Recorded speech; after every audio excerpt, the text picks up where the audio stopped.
రక్షణ ద్వారం, ఇది రక్షణ ద్వారం. దేవునికి స్తోత్రం. హల్లెలూయా. దేవుడి నామానికి మహిమ కలుగును గాక.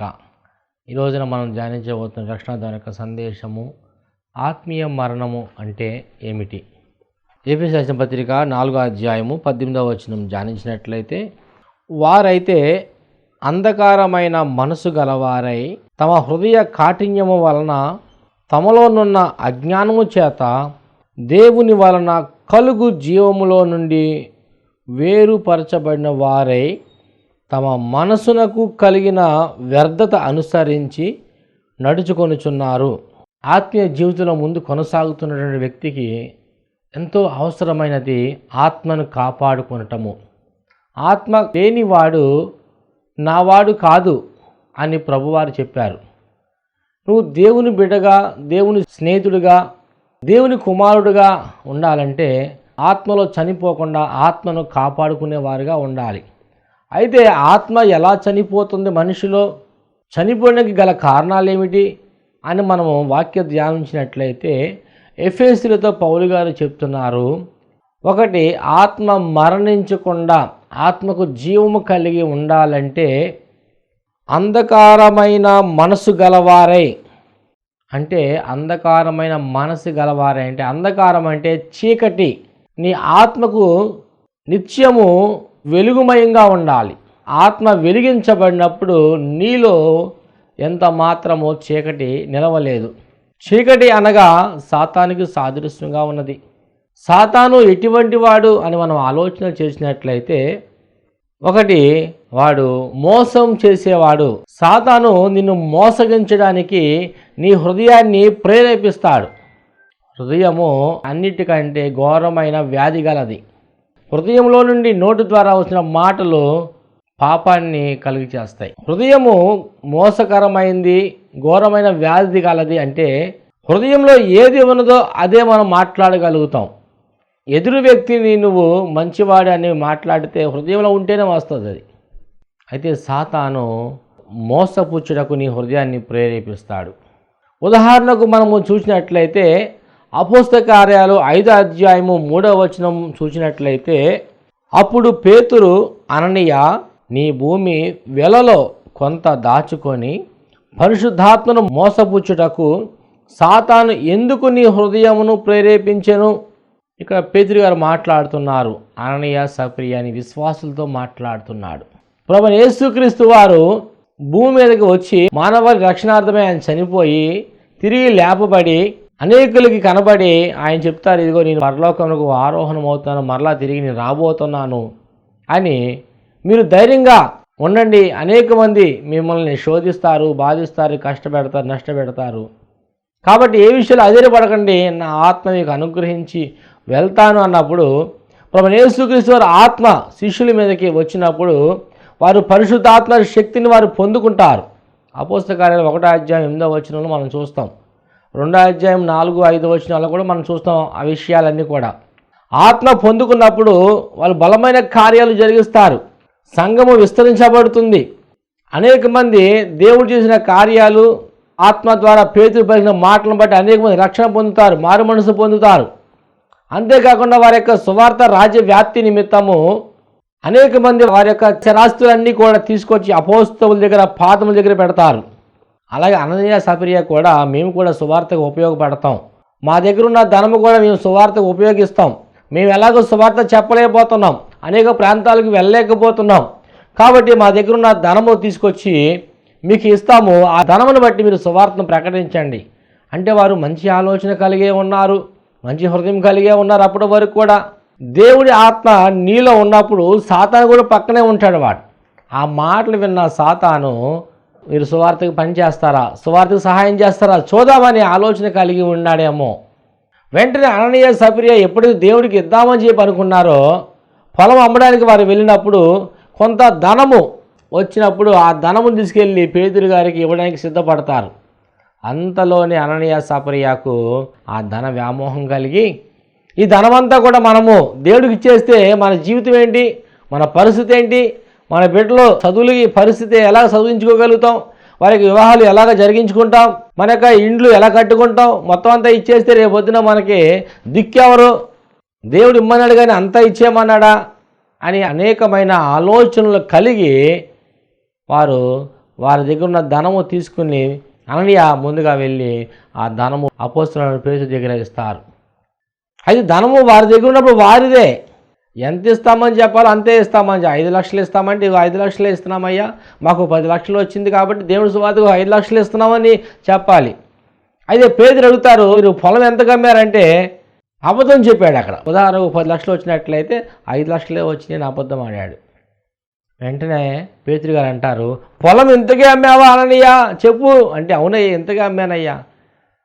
నిజం చెప్తే ఏం పోయిద్దండి, ధనం వారిదే కదా అయ్యా, మేము కొంచెం ధనం ఉంచుకుంటున్నాము మా యొక్క అవసరాల నిమిత్తము, కాబట్టి ఈ ధనం మీరు తీసుకున్నట్టు ఏం పోయింది, అలాగనలేదు ఇక్కడ. అంటే సాతాను వాడి హృదయంలో ప్రేరేపించి మాట్లాడుతూ ఉన్నాడు, మోసం చేసేటువంటి పరిస్థితులు కనబడుతున్నాయి ఇక్కడ.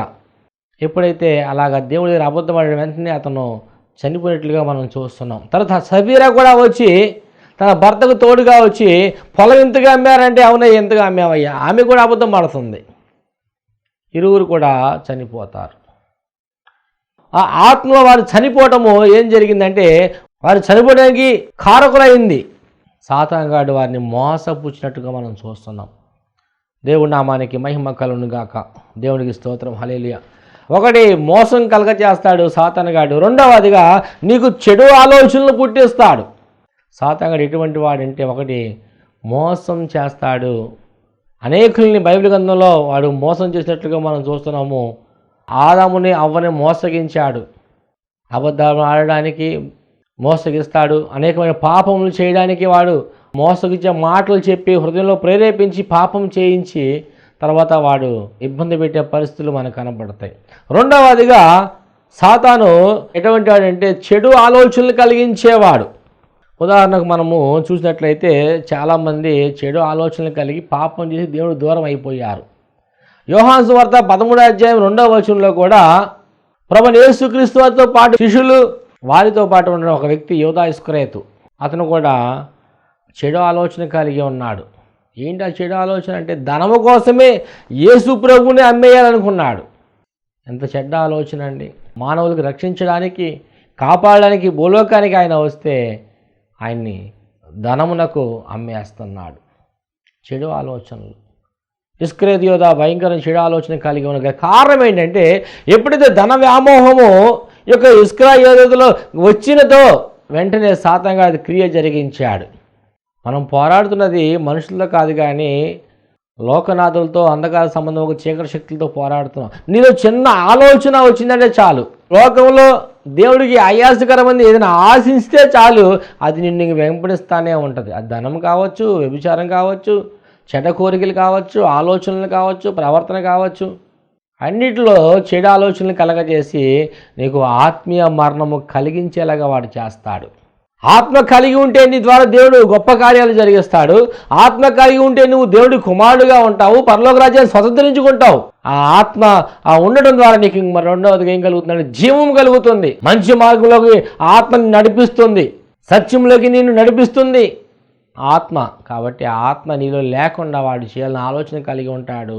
ఎలా కలిగి ఉంటాడంటే చెడు ఆలోచన కలిగించడం ద్వారా, నేను మోసపుచ్చడం ద్వారా. ఉదాహరణకు దావీదుని చూసినట్లయితే, గొర్రెలు కాచుకుంటున్న దావీదుని దేవుడు 40 రాజ్యాలకు చక్రవర్తిగా నిలబెట్టాడు. ఒక రోజున యుద్ధానికి వెళ్ళవలసిన దావీదు ఏం చేస్తున్నాడంటే, సైన్యం అందరిని కూడా యుద్ధానికి పంపించి అతను ఒంటరిగా ఉండి మిద్దె మీద ఏమి తోచగా అటు ఇటు తిరుగుతూ ఉన్నప్పుడు అతని యొక్క కన్ను ఒక స్త్రీ మీద పడి పాపము చేయడానికి ప్రేరేపించబడ్డాడు. చెడు ఆలోచన దావీదులో కలిగినట్లుగా మనం చూస్తున్నాం. ఆ చెడు ఆలోచన దావీదుకి రావడం ద్వారా దావీదు అనేక శ్రమలు కొని తెచ్చుకున్నాడు, దేవుడికి దూరం అయిపోయాడు. అంతేకాకుండా తన యొక్క కుమారులు ఎవరైతే ఉన్నారో ఆ కుమారులు ఈ దావీదు మీద తిరుగుబాటు చేయటం, తన యొక్క కుమార్తెలు ఇబ్బంది పడటం, ఆ కుటుంబాలలో ఆ రాజ్యంలో భయంకరమైన గొడవలు రావటం, రాజ్యాల కోసం కొట్టుకుంటాం. దావీదుకి సమాధానం లేకుండా పోయింది, నెమ్మది లేకుండా పోయింది. తాను కొండల్లో అరణ్యంలో తన ప్రాణాన్ని కాపాడుకోవడానికి పారిపోతున్నాడు. తన సహాయం చేసేవారు ఎవరో లేరు తన రాజ్యంలో. తన దగ్గర అన్నీ ఉన్నప్పుడు, బాగా ఉన్నప్పుడు అందరూ ఉన్నారు, కానీ ఆ కష్టంలో ఉన్నప్పుడు ఎవరు కూడా దావీదు సహాయం చేయలేకపోయారు. అతను ఏ సహాయం పొందుకోవడానికి గల కారణం ఏంటి అంటే అతని యొక్క చెడు ఆలోచనల ద్వారా. ఈరోజు నీ యొక్క చెడు ఆలోచనల ద్వారా ఈరోజు నీకు ఏ సహాయము రావట్లేదు. దావీదు తన రాజ్యము విడిచిపెట్టి ఒంటరిగా ఉండి అరణ్యాల్లో తిరుగుతూ ఉన్నాడు, దిక్కుతోచని స్థితిలో ఉన్నాడు. రెండవదిగా చూసుకున్నట్లయితే బైబిల్ గ్రంథంలో దావీదుతో పాటు ఆకాన్ అనే వ్యక్తి కనబడతాడు. దేవుడు ఇజ్రాయేలు ప్రజల్ని ఆ యొక్క పరమకాలానికి నడిపిస్తున్నప్పుడు ఎరికో ప్రాంతాన్ని వారు స్వాధీనం చేసుకుంటారు. ఎరికో ప్రాంతాన్ని స్వాధీనం చేసుకున్నటువంటి ఈ యొక్క యెహోషువ ఇజ్రాయేలు ప్రజలు అందరితో కూడా దేవుడు చెప్తాడు ఒక మాట, మీరు ఎరికో ప్రాంతము నేను శపించి ఉన్నాను కాబట్టి ఇక్కడ ఏది కూడా మీరు ముట్టకూడదు అని ఆజ్ఞాపించినప్పుడు ఆ మాటకి లోబడిన ఇజ్రాయేలు ప్రజలు, యెహోషువ వీళ్ళందరూ కూడా హాయి పట్టణాన్ని స్వాధీనం చేసుకోవడానికి వారు ముందుకు వెళ్తున్నప్పుడు ఆ యెరికో ప్రాంతంలో ఈ యొక్క ఆకాన్ ఏం చేస్తాడంటే బంగారమును తీసుకుని దాచుకుంటాడు. చెడు ఆలోచన, దేవుడి మాటను తిరస్కరించడము, దేవుడి ఆత్మను ఎదిరించడము, దేవుడు యెహోషువతో పలికించిన మాటలన్నింటినీ కూడా అతను లక్ష్య పెట్టకపోవటం ద్వారా ఆ బంగారం ఉంటే తనకి ఇప్పుడు ఉపయోగపడుతుంది అనుకున్నాడేమో. ఈ అరణ్యంలో వెళ్తున్నాము, ఈ కొండల్లో కోణల్లో వెళ్తున్నాము, దేవుడు ఏ రోజు ఆహారము ఆ రోజు పెట్టి పోషిస్తున్నప్పుడు కూడా అధికమైన ఆశ, దురాశ అంటారు అదే. ఆ చెడు ఆలోచన కలిగిన ఆకాను అతను రాళ్ళతో కొట్టబడి చంపబడ్డాడు. మూడో ఒక వ్యక్తిని మనం చూసినట్లయితే గెహాజీ, నయమాను కుష్ఠరోగంతో బాధపడుతున్నప్పుడు ఎలీషా దగ్గర వచ్చి బాగుపడతాడు. ఎలీషా అతను కృతజ్ఞత కలిగి ఆ వెండి బంగారము తీసుకొచ్చి ఇస్తే ఎలీషా గారు అంటారు, నాకు నీ వెండి బంగారం నాకేమొద్దు కానీ నువ్వు బాగుపడ్డావు కదా వెళ్ళిపో అంటాడు. కొంత దూరం నయమాను వెళ్ళిపోగానే ఈ యొక్క ఆ గెహాజీ ఆ నయమాను పరిగెట్టుకుని వెళ్తాడు. అతనిలో కొన్ని చెడు ఆలోచనలు, ఆ ధనము కోసం ప్రాకులాడుతున్నాడు.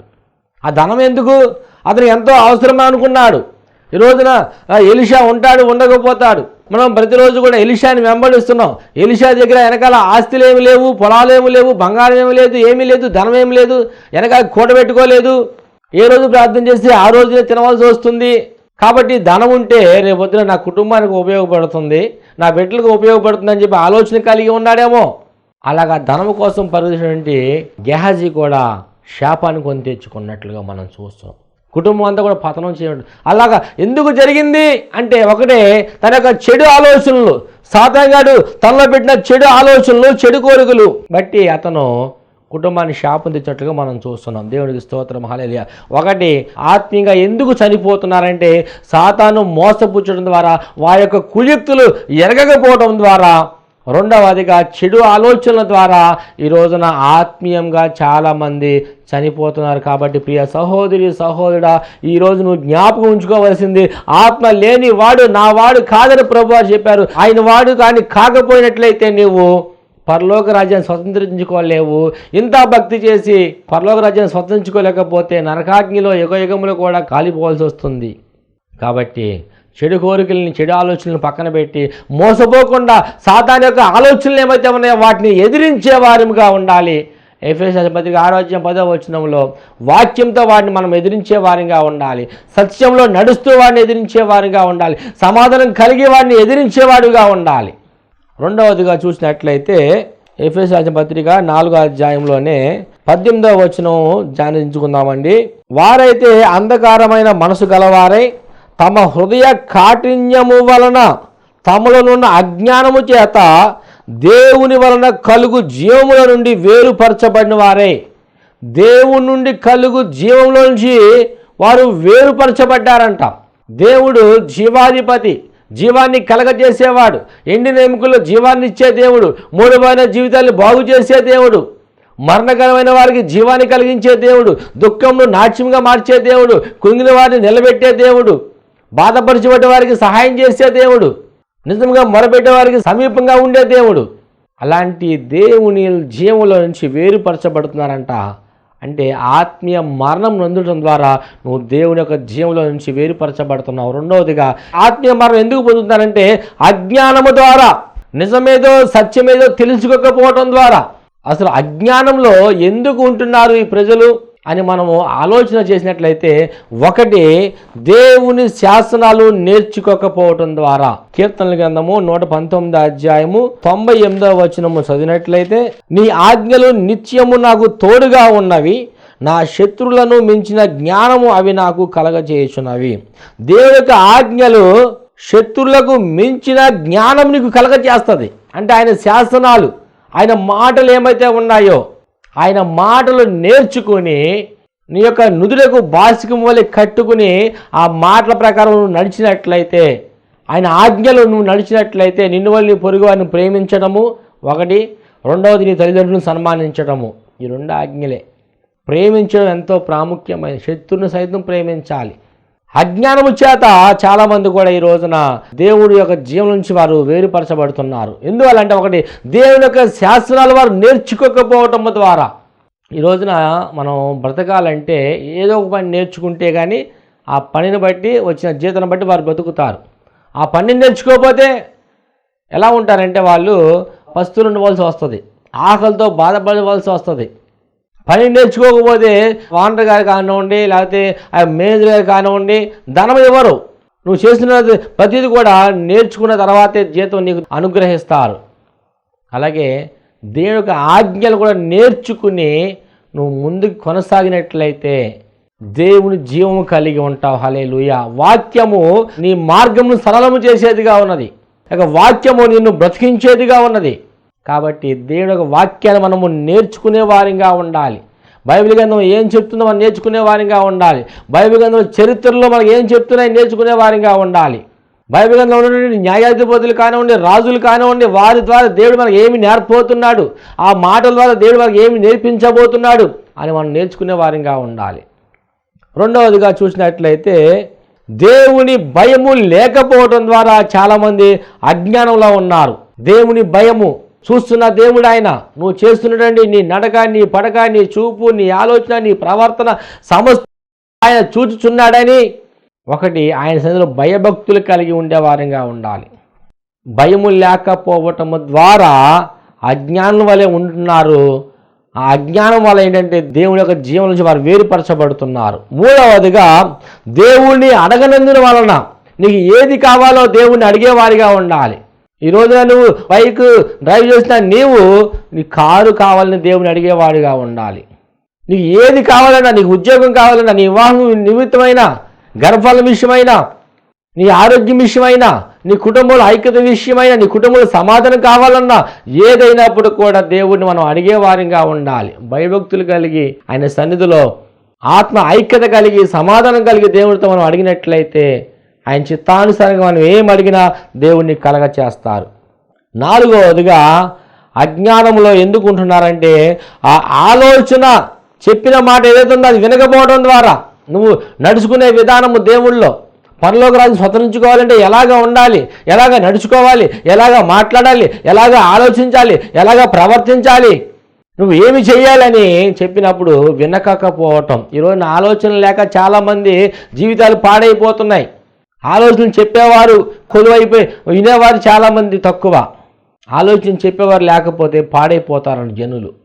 అజ్ఞానం వలన ఏమవుతుందంటే దేవుని యొక్క జీవం నుంచి వారు వేరుపరచబడుతున్నారు.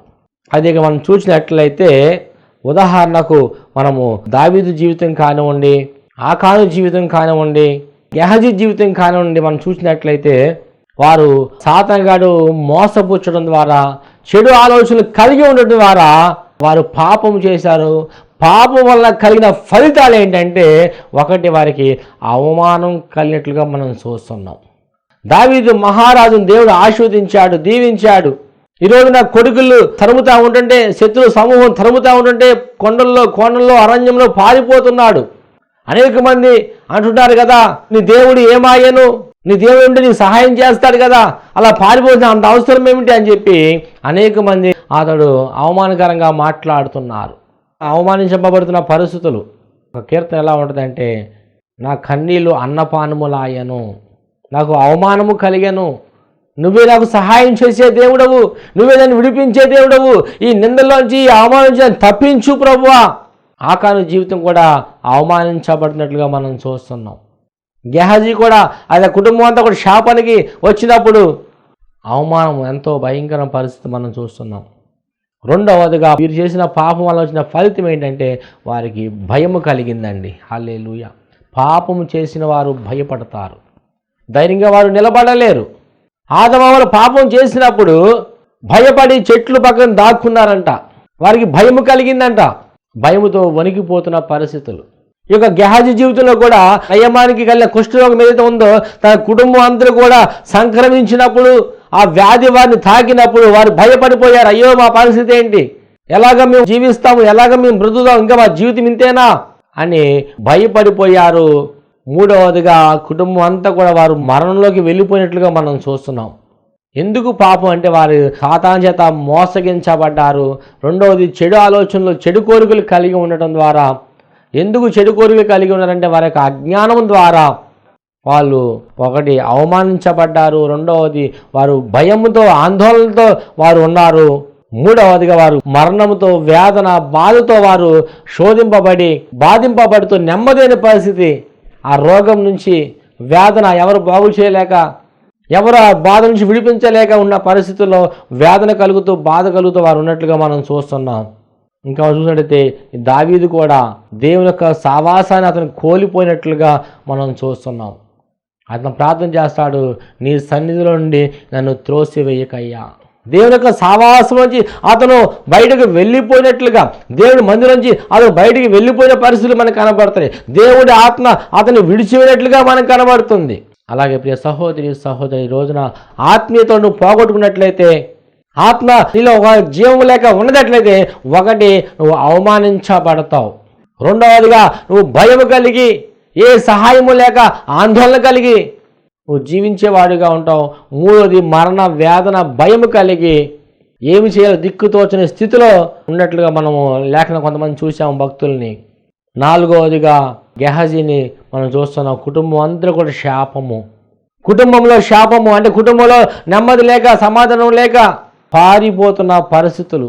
అలాగే నువ్వు సంపాదించుకున్న సిరి సంపదల్లో ఎంత సంపాదించినప్పుడు కూడా ధనము నిలవలేకపోవటం, నీ యొక్క ధనమును అనారోగ్యానికి ఖర్చు అయిపోయి ఆ ధనము లేక ఇబ్బంది పడతాము, కష్టపడతాము, మరణానికి దగ్గర అయిపోవటం.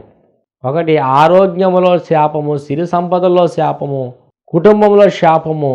ఇవన్నీ కూడా బైబిల్ గ్రంథం లేఖనంగా మనం చూస్తున్నాము, వారు అనుభవించినట్లుగా మనం చూస్తున్నాం.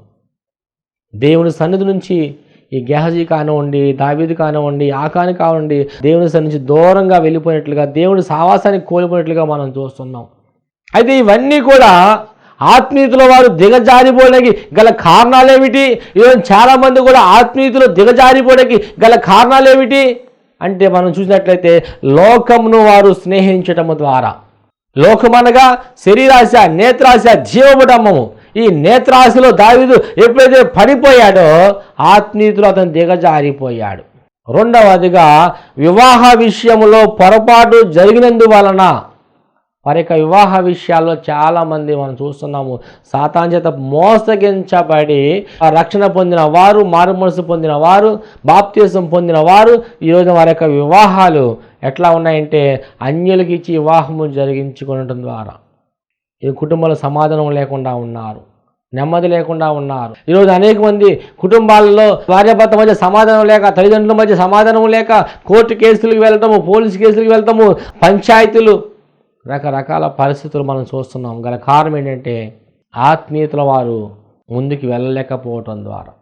అంతేకాకుండా ఆత్మీయతలో దిగజారిపడే గల కారణాలు ఏంటంటే ప్రార్థన చేయకపోవటం. ప్రార్థన చేస్తే సమస్తము సాధ్యపరిచే దేవుడు. విసుగక నిత్యము ఆయన నువ్వు అడిగినప్పుడు, ప్రార్థన చేసినప్పుడు దేవుడు నిన్ను ప్రతికూలమైన పరిస్థితి అన్నింటిలో తప్పించే దేవుడిగా ఉన్నారు. ఒక శోధన వచ్చినప్పుడు, ఒక బాధ వచ్చినప్పుడు, ఒక మరణం వచ్చినప్పుడు, వేదన కలిగినప్పుడు, నెమ్మది లేని పరిస్థితులలో, అవమానాలలో, నిందలలో, ప్రతికూలమైన పరిస్థితుల్లో నీకు ఏది కావాలో అది పొందుకోవాలంటే నువ్వు ప్రార్థన చేసినట్లయితే నిత్యంగా దేవుడు తప్పిస్తారు. ఈ రోజున అవన్నీ కూడా తప్పించబడాలంటే అనేక మంది మనుషులను ఆశ్రయిస్తున్నారు. వాటి వల్ల ప్రయోజనం ఉండదు, కానీ ప్రార్థన చేసినట్లయితే దేవుడు నీకు సహాయం చేస్తారు. నాలుగవదిగా దేవుని యొక్క వాక్యమును ధ్యానించడం ద్వారా దేవుడు నీకు సహాయం చేస్తాడు. ఈ వాక్యం ధ్యానించకపోవడం ద్వారా ఆత్మలో దిగజారిపోతున్నారు. ఆత్మను పొందుకోలేని పరిస్థితి, ఆత్మలో నడవలేని పరిస్థితి. ఆత్మ కలిగిన వాడు దేవుడితో మాట్లాడతాడు. కాబట్టి ప్రియ సహోదరి సహోదరుడా, ఈ రోజున ఆత్మీయ మరణము అంటే ఏమిటి అనే యొక్క సందేశము. ఒకటి, ఆత్మీయ మరణం అంటే ఎఫెసీయులకు 4:18 ప్రకారము దేవుని వలన కలుగు జీవముల నుండి వేరుపరచబడటము. అంధకారమైన మనసు వేరుపరచబడటం అంటే అంధకారమైన మనసు ఉన్నప్పుడు దేవుని యొక్క జీవుల నుంచి వేరుపరచబడుతున్నావు. రెండవది, ఈ యొక్క హృదయ కాఠిన్యం వలన చెడు ఆలోచనలు కలవటం ద్వారా సాతానుగా నిన్ను మోసగిస్తున్నాడు. మూడవదిగా, నీ యొక్క అజ్ఞానము ద్వారా సాతానుగా నిన్ను మోసగిస్తున్నాడు.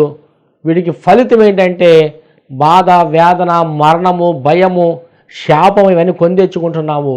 ఇవన్నీ ఆత్మలో దిగజారిపోవటం ద్వారా, దిగజారిపోవటం అంటే లోకంతో స్నేహం చేయటము, వివాహం విషయాల్లో పొరపాటున ముందుకు వెళ్ళటము, సరైన వారితో సావాసము చేయకపోవడం, ప్రార్థన చేయకపోవడం, వాక్యం ధ్యానించకపోవటము. నువ్వు ఈ రోజున దేవుడి యొక్క జీవుల నుంచి వేరుపరచబడుతున్నావు. కన్నీటితో, దుఃఖముతో, వేదనతో, ప్రతికూల పరిస్థితులు శోధింపబడుతున్నావు. కాబట్టి ఒకవేళ ఈ శోధనలు, ఈ బాధ అనుభవిస్తున్నావు, నీవు చేయవలసింది ఏంటంటే నీ యొక్క హృదయంలో మార్పు చెందేవాడివిగా ఉండాలని ప్రభువు కోరుకుంటున్నాడు. దావీదు హృదయంలో మార్పు చెందాడు. ప్రభువా, నేను పాపిని ప్రభువా, నా తల్లి గర్భంని పాపంలో పుట్టినవాడిని, పాపంలో పెరిగినవాడిని, నన్ను క్షమించు ప్రభువా అని తన హృదయంలో మార్పు కలిగినప్పుడు దేవుడు మళ్ళా తన రాజ్యాన్ని దానికి అనుగ్రహించాడు. దావీదు జీవితం గొప్ప అద్భుతం జరిగించాడు. దేవుడి నామానికి స్తోత్రం, హల్లెలూయా. రెండవదిగా, తన పాపము చేసినది మొదలుకొని మరలా ఇక ఎన్నడూ కూడా దేవుడు పశ్చాత్తాపడ్డాడో అతడు మరలా ఇంకా ఎక్కడ కూడా పాపము చేయకుండా తన యొక్క మనసులోనివి, శరీరము అంతటి కూడా అతను చంపివేసినట్లుగా మనం చూస్తున్నాం. మూడవదిగా, చెడ్డ వాటి అన్నిటి కూడా అతను విసర్జించినట్లుగా మనం చూస్తున్నాం. ఈ లోకంలో చెడ్డవి అంటే విడవలసినవి ఏంటంటే మూర్ఖ ప్రవర్తన, దేవుడికి ఆయాసకరంగా జీవించటము, కోపము, అసూయ, ద్వేషము, కక్షలు, మతతలు, అల్లరితో కూడిన ఆటపాటలు, ఇవన్నీ కూడా మనము దేవుని సన్నిధిలో చెడ్డవాటిని కూడా విడిచిపెట్టి ముందు కొనసాగినట్లయితే దేవుడు సహాయం చేస్తాడు. నాలుగవదిగా, జాలి, వినయము కలిగి ఆత్మీయతలో ముందు కొనసాగినట్లయితే దేవునికి అన్ని విషయాల్లో సమృద్ధి దేవుడు అనుగ్రహిస్తాడు. అయితే సంపాదించవలసిన నీతిని సంపాదించుకుంటూ, భక్తిని మనం అలవర్చుకుంటూ, పైనున్న వాటి కోసం నువ్వు వేగిరపడినట్లయితే, పైనున్న వాటి కోసం నువ్వు చూచినట్లయితే నిత్యముగా నీకు ఆయన సహాయము చేసి నీకు ఆయన కృప చూపించగల సమర్థుడు, శక్తిమంతుడు ప్రభువైన యేసుక్రీస్తు వారు. కాబట్టి ప్రియ సహోదరి సహోదరుల సంగమా, ఈ రోజున మనం దావీదుని చూసాము, ఇస్కరియోతును చూసాము, ఆకాన్ని చూసాము, గెహాజీని చూసాము. వారి యొక్క చెడు ఆలోచనలను బట్టి, వారి యొక్క అజ్ఞానమును బట్టి, వారి రోగాన్ని స్నేహించడం ద్వారా, ప్రార్థన చేయకపోవడం ద్వారా, ఉండటం ద్వారా వాళ్ళు ఎన్నో ఇబ్బందులు కొందెచ్చుకున్నారు. అనేక ఫలితాలు వారు అనుభవించారు. మళ్ళీ దావీదు ఎప్పుడైతే వెనుదిరిగి తన హృదయంలో మార్పు చెందాడో, తన శరీరాన్ని చంపుకొని, ఆశల కోరికలు అన్ని చంపుకొని ఎప్పుడైతే పైనున్న వాటి కోసం అతను చూశాడో, దావీదుని ఒక ఉన్నతమైన స్థాయిలో నిలబెట్టాడు. అంతేకాకుండా తన బిడ్డలు తన కుటుంబ వారసత్వం సమస్తం కూడా ఆయన కృప చూపిస్తూనే వస్తున్నాడు.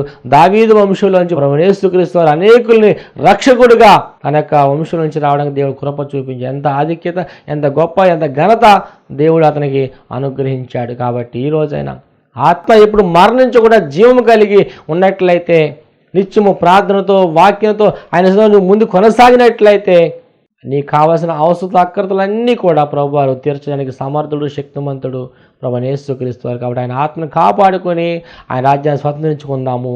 కొద్ది మాటలు దేవుడు దీవించునుగాక. ఆమేన్. ప్రార్థన చేసుకుందామండి.